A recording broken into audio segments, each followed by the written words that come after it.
listen to In the Classroom, an educational podcast making teaching and learning more transparent. My name is Benjamin Stewart, and today is September 18th, 2020. If you're interested in accessing the show notes for today's discussion, you can search Professional Educator, #OpenFlipped at benjaminlstewart.org. Today's essential question: what does it mean to be a professional educator when it comes to flipped learning? This was the essential question that came to mind as I was watching a recent video that was published September 16th, 2020, entitled #OpenFlip Discussion Week 4. This is a CMOOC that Ken Bauer has and his team has made available online. And they're talking about the different pillars that relate to flipped learning.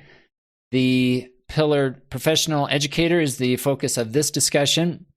And I think Ken mentioned during the discussion in the video, we're living at work. I think this is a really relevant idea, as many of us are adapting to teaching and learning 100% online, whereas maybe before it was more of an in-person situation. I think trying to find a balance between work and family in many cases, when we're trying to balance our personal lives with our work commitment, can be a challenge. But I think this idea of professional educator, I know as I was listening to the discussion, there are some really important key points that came up that I want to talk about today. The first being openness, and just being open and being a model to our students in terms of how we as teachers are also lifelong learners, and what that means in terms of how we share our experiences with others. I know in my case, as I'm teaching teacher trainers, if I can model my own teaching practice and willingness to share with the public my own teaching practice and my own philosophy, my own ideas, this is a good way to encourage my students who later will enter into the teaching force, hopefully have this same mentality of really a willingness to share what they have experienced, their knowledge, their skills, and really becoming interdependent and having this idea of helping others with the idea that they will also receive assistance as they need it. It's a reciprocal process. It's a mutual understanding, and you're really building relationships with others when you're willing to share your experiences with others. So I think this idea of openness and being a model to our students is really key when it comes to being a professional educator, not just in an open flipped learning environment, but basically in any type of professional environment. The second point, Backchannel, I think is really important, because for me, what comes to mind is not just the Backchannel idea and encouraging a Backchannel to happen where students are maintaining conversations maybe at the same time that I'm presenting something, or even maybe an activity that they are interacting with. They are also at the same time conducting these conversations. You know, I understand the risks of students maybe getting off topic, and, you know, as teachers, sometimes we really want to control every possible situation, and it's just really impossible. I think it's not even realistic to have that idea that I need to try as the instructor to control every possible way that they're communicating with each other, to try to encourage the use of, let's say, mobile devices and the way that they access the content. I mean, I know when I design my classes, I encourage my students to interact with the content in different ways, that a lot of times there's not just one way or one best way to enter into the educative experience, that there's a lot of points of entry when it comes to participating in a particular task, maybe in a way that they are interacting with each other, and really encouraging different learning strategies that they can adapt when it comes to participating and engaging in the educative experience. I think Backchannel is just one of these, one of many many different ways that they can experience a class. But this came to mind when they were talking about the Backchannel and really encouraging the Backchannel to happen, that there's a lot of other ways that students also can engage in a class. And it's just this idea of, as an instructor, first of all, making it available, different ways that they can enter into the classroom experience, and really just encouraging them to decide for themselves in a lot of cases how they can engage. Now, I will say that sometimes students will not, especially if they're not used to having this level of flexibility in the way that they can engage in a class, they may actually reach out and ask, okay, what do I need to do? And in some cases, I know as the instructor, I need to, for some students, be very specific and say, okay, you can do this, you can do this, you can do this. And so sometimes even it will be required for me to actually tell them how to go about starting a particular activity, for example. But it's always important that they know that they have choices, whether or not I end up telling them how to do it or whether they make the decision themselves. It's a lot of times it's just that students aren't used to having that flexibility. And even throughout a course, a 16-week course, maybe they actually learn or become more comfortable in making some of those decisions over time. Sometimes just depends on the student. It may even take longer. It may, it may not even happen within my own class. But the whole point here is to try to offer that level of flexibility when it comes to the Backchannel and, the use of mobile devices in the classroom. And, probably this is not much of an issue these days because since most of us are teaching online, we're really relying on mobile devices to actually deliver the course and have them engage.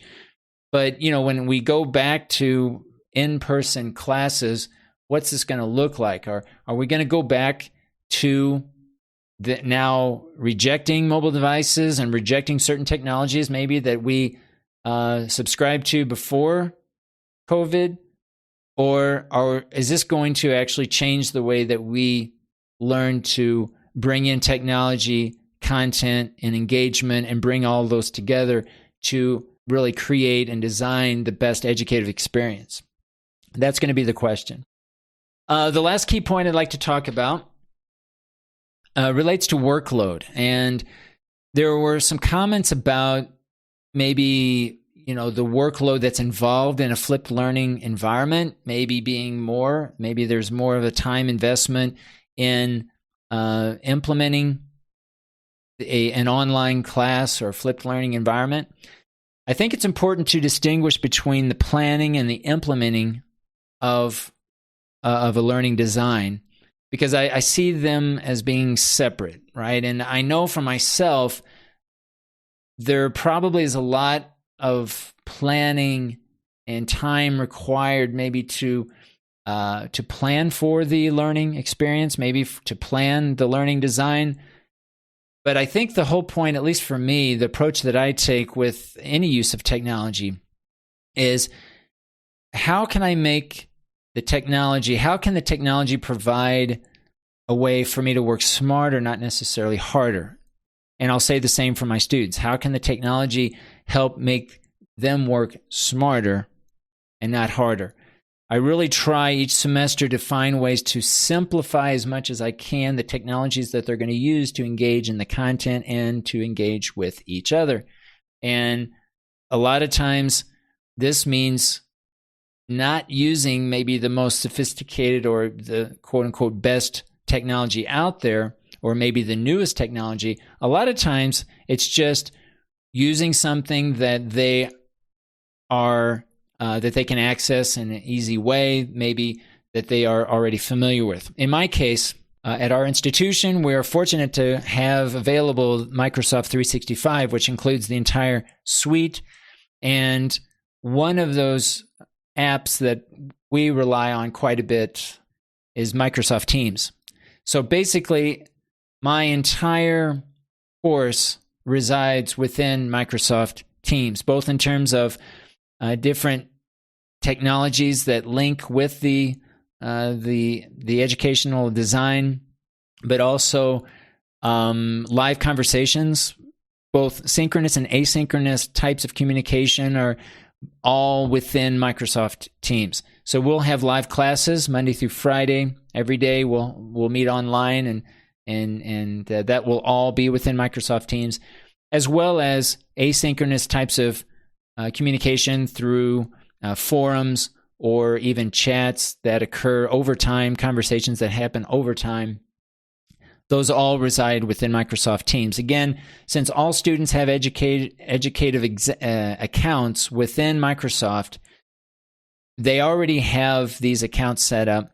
They already have an email that's part of their school account. So it's just a matter of getting them into the system that already exists for them. And Microsoft Teams, I'm able to leverage other apps. For example, Flipgrid. In my case, I have a class for teaching and listening. So Flipgrid integrates quite nicely into the platform, Microsoft Teams. My students also have their own OneDrive where they are creating podcasts and different episodes, audio files that are being uploaded to OneDrive that's also easily integrated into Microsoft Teams.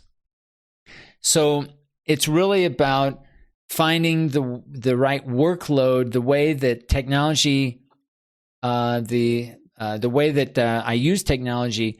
The idea is to try to simplify and hopefully the technology doesn't interfere with the learning objective, right? The whole idea is that it becomes seamless, that they see that using the technology actually makes it easier to engage, interact, and also allows me to be more accessible to them as their instructor, right? So they know that they can send me messages within Microsoft Teams in the chat.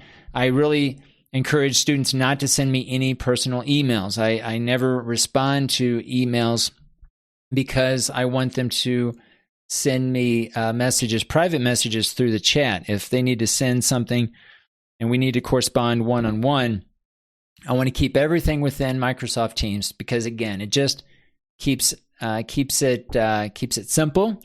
And for me, it's much easier just to go into Microsoft Teams and have everything available there in terms of messages, courses.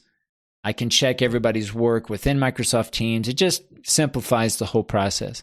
So I think workload and planning is something that I think at first, if you're just adapting a new class to an online environment that maybe before was in person, maybe there might be more of a time investment involved.